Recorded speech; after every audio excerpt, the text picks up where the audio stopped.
l'invité de la matinale. KTO Radio. C'est l'édifice chrétien le plus haut du monde et peut-être l'un des plus connus, l'un des plus singuliers en tout cas. La Sagrada Familia à Barcelone 2026 marque le centenaire de la mort de son architecte Antoni Gaudí, année qui devrait aussi marquer la fin des travaux extérieurs débutés en 1882. Rien que ça, on part à la découverte ce matin de ce chef-d'œuvre de l'Art Nouveau, à la fois extravagant, solennel et riche en symboles, avec un fin connaisseur de cette basilique, Alexandre Charette-Daix. Bonjour. Bonjour. Merci d'être avec nous. Je vous présente aux auditeurs. Vous êtes docteur en histoire de l'art et spécialiste notamment de l'architecture religieuse. Alors, Alexandre Charette-Daix, cette basilique, cette Sagrada Familia, c'est un des sites les plus visités au monde, qui accueille presque 5 millions de personnes par an, c'est ça ? Oui, tout à fait. C'est un des sites les plus visités en Espagne, un des plus visités en Europe et même sans doute au-delà, effectivement. Et on n'a plus l'habitude, comme il y a plusieurs siècles, de voir des constructions qui s'étalent sur des dizaines et des dizaines d'années, comme c'est le cas ici pour la Sagrada Familia. Qu'est-ce qui a rendu la construction de cette basilique aussi longue et aussi complexe ? Alors, plusieurs choses. Je pense d'abord le système de financement, parce que c'est uniquement le don des fidèles qui finance la construction. Et on est resté fidèle à ça depuis le départ du chantier, depuis le début. Et c'est aussi les événements historiques, c'est les possibilités, et puis l'ambition de l'architecte, parce que l'ambition est démesurément grande, c'est le moins qu'on puisse dire. Et il y a eu une pause dans les travaux aussi, aux alentours de la Seconde Guerre mondiale ? Il y a eu une pause pendant la guerre civile espagnole, oui. Donc 1936 jusqu'en 1940 à peu près. Il y a eu une pause, ça a repris extrêmement lentement. Et d'ailleurs, dans toute l'histoire de la construction de la basilique, il n'y a eu que 2 pauses. C'est 1936-40 et 2020, donc quand on a connu le Covid. Et c'est les 2 seuls arrêts, oui, absolument. Et donc cette basilique, elle est dédiée à la Sainte Famille. Elle compte 18 tours, dont la plus monumentale, qui s'élève à plus de 170 mètres de hauteur. Et chaque tour a une référence particulière ? Absolument. Chaque tour symbolise... alors, la tour centrale symbolise le Christ. Les 4 tours autour, ce sont les évangélistes. Et ensuite, vous avez des apôtres et des saints importants qui sont représentés par chaque tour. Et aussi, au-delà de ça, par chaque élément architectural qui vient entourer toute la basilique. Éléments architecturaux qui fourmillent. Il y a énormément de détails à l'extérieur. On la surnomme d'ailleurs la Bible de Pierre, c'est ce que j'ai lu. Pourquoi est-ce qu'elle a un tel surnom ? Alors, parce que effectivement, Gaudi, qui était un homme qui était profondément croyant, extrêmement mystique, il y voyait une image de l'Église. C'est au-delà du bâtiment Église, c'est une image de l'Église en elle-même.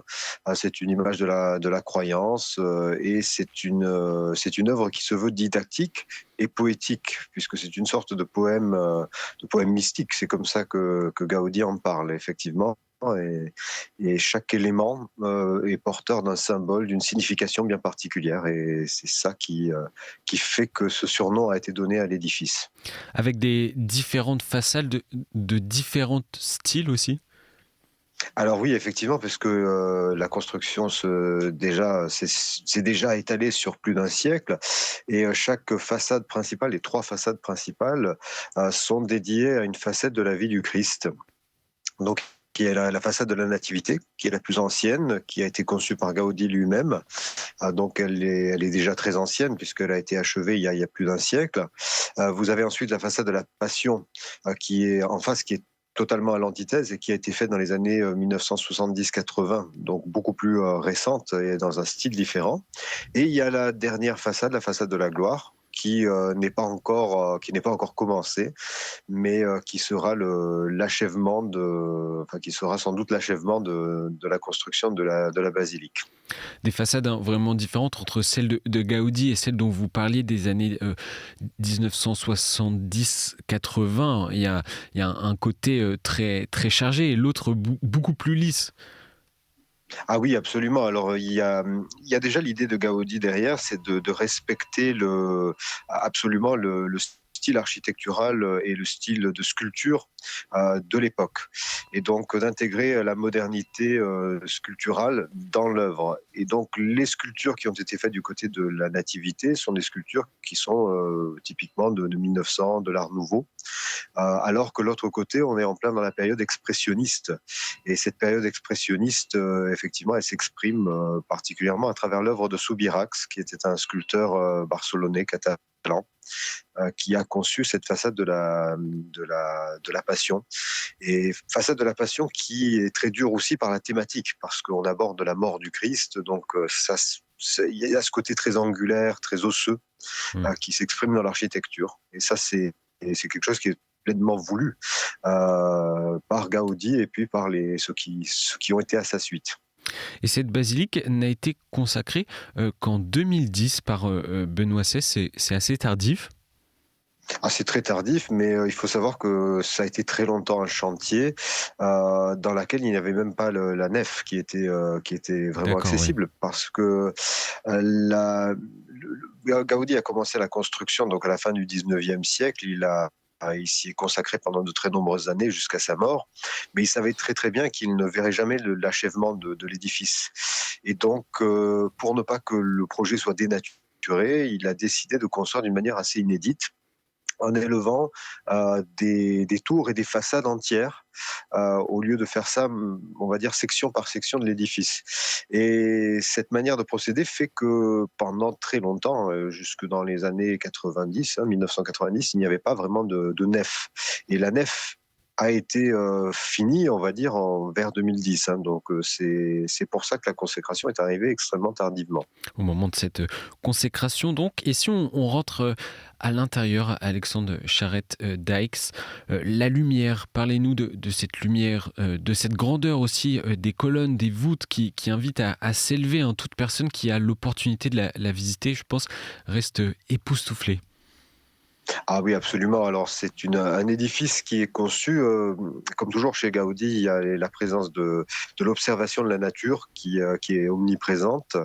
Et la voûte s'élève non pas comme une voûte gothique médiévale, mais comme une sorte de voûte qui est en même temps une canopée. Donc il y a des arbres, les colonnes sont effectivement des troncs d'arbres, et l'ensemble qui est extrêmement complexe est filtré par une lumière qui est vraiment omniprésente, qui sort autant par les vitraux que par d'autres entrées dans l'édifice, et c'est une véritable sculpture de lumière, donc l'intérieur de cette basilique. Et là, effectivement, c'est quelque chose qui est vraiment tout à fait unique en son genre, puisque l'architecte a travaillé la lumière, autant qu'il a travaillé la matière de la pierre, du verre, etc. Et ça, je crois que c'est quelque chose qui fait que la Sagrada Familia est absolument unique dans le monde. Et Gaudi qui a tout façonné, qui a pensé à tout, jusqu'au mobilier liturgique.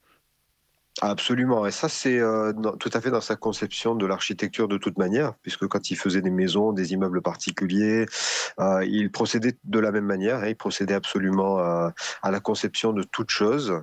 L'idée c'est une idée qui est rattachée à l'Art Nouveau, celle de faire une œuvre d'art totale, une œuvre d'art qui englobe tous les arts et qui est conçue du début à la fin comme une œuvre d'art et une expression totale. Et effectivement, il a fait ça avec la Sagrada Familia et il l'a fait avec un brio qui est tout à fait renversant. Et il a été déclaré vénérable par le pape François l'année dernière. Comment la foi de Gaudi s'est traduite dans son travail, dans sa profession d'architecte ? Alors, on va dire que c'est d'abord un homme qui était extrêmement croyant tout au long de sa vie, plus particulièrement dans la dernière phase, dans les dernières 30 années de sa vie, où il a été vraiment très, très, très profondément marqué par sa foi. Mais dès le départ, moi je vois ça comme ça, sa vocation d'architecte, c'est une vocation qui est liée à son sens du religieux, parce que c'est pour lui une manière d'exprimer sa foi à travers l'architecture. Et on le voit dans la Sagrada Familia, bien entendu, mais on le voit aussi dans les autres constructions.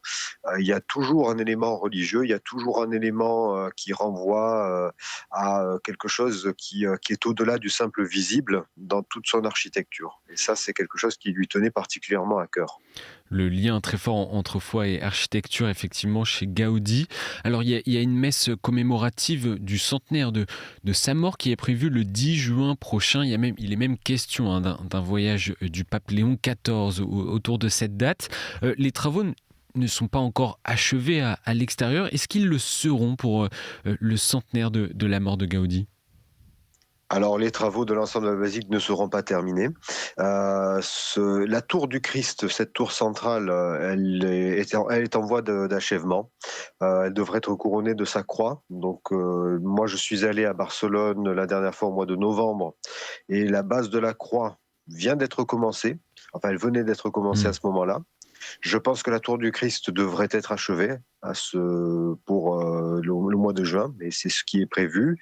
Par contre, l'ensemble de la basilique, comme je le disais, il reste notamment la façade de la gloire, mais aussi d'autres éléments du cloître, d'énormément d'autres éléments. Et donc, l'achèvement, ce n'est pas encore pour tout de suite. Il y a peut-être encore une bonne dizaine, peut-être une quinzaine, voire au-delà d'années de travaux à prévoir sur cette basilique avant qu'elle soit entièrement achevée. Ça en fait un lieu qui reste malgré tout très visité, presque 5 millions de visiteurs, on l'a dit, mais c'est un lieu de foi avant tout, avec son inauguration attendue cette année en tout cas. Comment faire pour qu'elle soit davantage encore un lieu de prière, qu'elle soit davantage habitée par la prière des croyants ? Ah, ça, c'est toujours la grande question pour des monuments comme ça, parce que c'est effectivement un lieu qui est d'abord un lieu de foi, et qui invite à la prière, mais c'est aussi un monument qui se visite par tout un chacun. Et je crois que il y a un certain équilibre qui est atteint dans la Sagrada Familia, parce que l'édifice sert pour des messes, elle sert pour de la liturgie, sachant que l'espace est aussi divisé. Il y a une crypte sous le chœur qui sert pour les messes quotidiennes, et puis l'espace central qui sert pour les messes plus importantes. Et ça, évidemment, c'est une modulation qui doit être prévue, puisque évidemment, il y a autant l'attraction touristique qu'est la Sagrada Familia, l'œuvre d'art qu'est la Sagrada Familia, qui attire autant de monde, que aussi le côté édifice de foi. Et il ne faut pas oublier que c'est effectivement d'abord un édifice religieux qui a cette fonction d'édifice du culte. Donc ça, c'est une conjugaison qui a été particulièrement bien réussie, je crois, dans la Sagrada Familia à Barcelone, effectivement. Et c'est en tout cas toujours un défi, comme on a pu le voir également avec Notre-Dame de Paris. Merci Alexandre Charette-Daix d'avoir été avec nous ce matin pour parler de la Sagrada Familia. Merci beaucoup, merci à vous.